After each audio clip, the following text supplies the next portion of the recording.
So today, we feature an exciting development in Ghana that could revolutionize the transport industry and create new economic opportunities. The current president, John Dramani Mahama, has made good on his campaign promise to support commercial motorbike riders, popularly known as Okada riders, through the establishment of an electric motorcycle assembly plant in the country. This initiative promises to make transportation more sustainable and affordable while addressing the challenges facing Okada riders across the country. With the groundwork now being laid, Ghana is on the cusp of a significant shift in urban mobility and employment. In this video, we will unpack Mahama's ambitious plan, how it works, why it matters, and its potential impact on Ghana's economy and transportation systems. If you are interested in game-changing developments like this, don't forget to like this video, subscribe, and share this video. Let's get started. During his campaign, back when he was vying for the presidency again, John Dramani Mahama assured Okada riders that if elected, he would support their livelihoods by introducing electric motorbikes to the industry. Now that he's in office,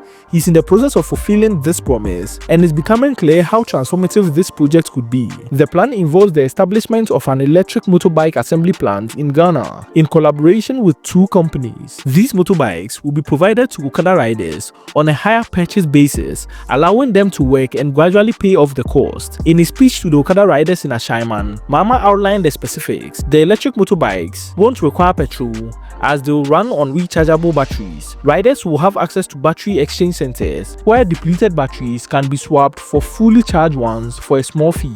The hire purchase system will ensure affordability, enabling riders to own these eco-friendly bikes while reducing operational costs. When you ride and your battery falls, you can visit the exchange battery center and the battery will be taken out and replaced with a new one. You will pay a small fee and then continue with your work, Mahama explained. This initiative isn't just modernizing transportation, it's revolutionary. It's about empowering motorbike riders, who are known as Okada riders, creating jobs and contributing to a greener future. So why is this initiative such a big deal? Let's break it down into its potential. Okada riders face significant expenses due to the rising fuel prices. By transitioning to electric motorbikes, they will no longer need to purchase petrol, dramatically lowering their operational costs. These electric motorbikes will also be eco-friendly, producing no harmful emissions, as cities like Accra and Kumasi grapple with air pollution. This shift to electric vehicles will contribute to clearer air and a healthier environment. The establishment of an assembly plant means more jobs for Ghanaians, from technicians and engineers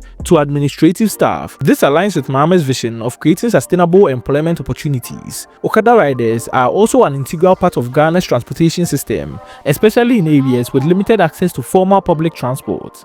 By legalizing and modernizing the sector, Mahama aims to provide Okada riders with the resources and respect they deserve.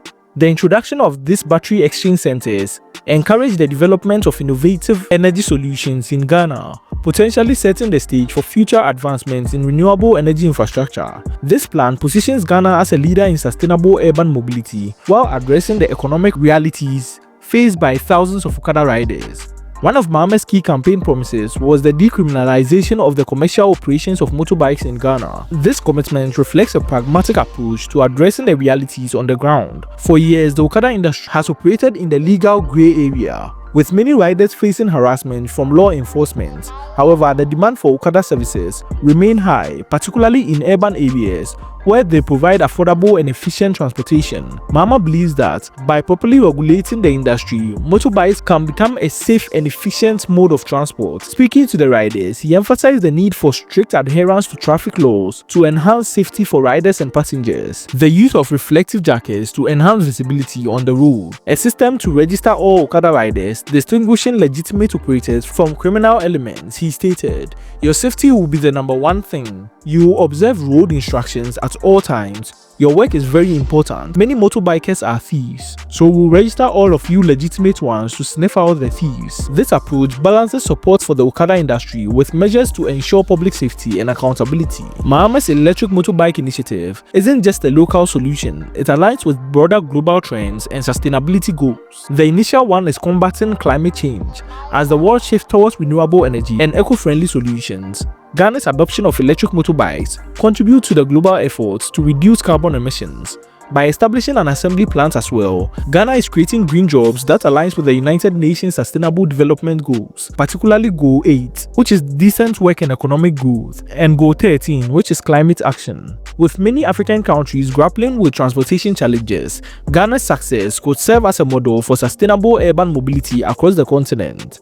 This initiative places Ghana at the forefront of Africa's transition to cleaner, more efficient transportation solutions. The announcement has sparked widespread interest and optimism among Okada riders and the general public. For many riders, the promise of affordable, eco-friendly bikes is a game changer.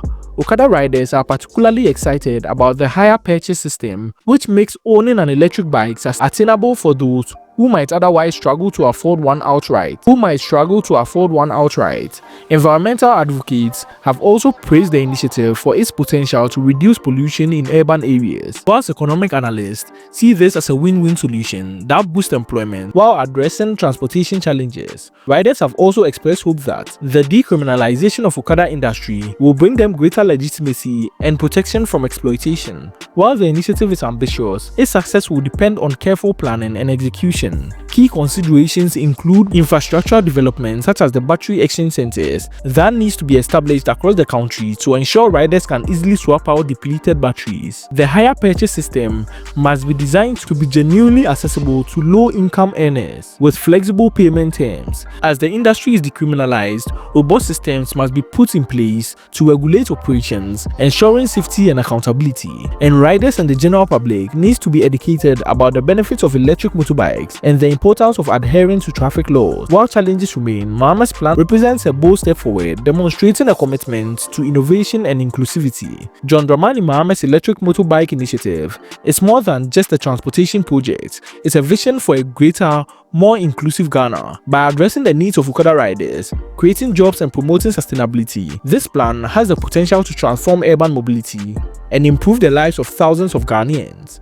As feasibility studies is currently ongoing, the assembly plans take shape and the first electric motorbike will hit the streets, Ghana is setting an example for other nations to follow. This initiative shows that with the right policies and partnerships, we can tackle complex challenges and create opportunities for all. What are your thoughts on Mahama's electric motorbike initiative? Do you think it will revolutionize Ghana's transportation systems? Let us know in the comment section below. And don't forget to like this video, share and subscribe for more updates on this and other transformative projects. Until next time, stay tuned. Check out this next video on amazing projects happening right here in Ghana that will equally amaze you. Thank you and on to the next video. Be sure to check this next video out.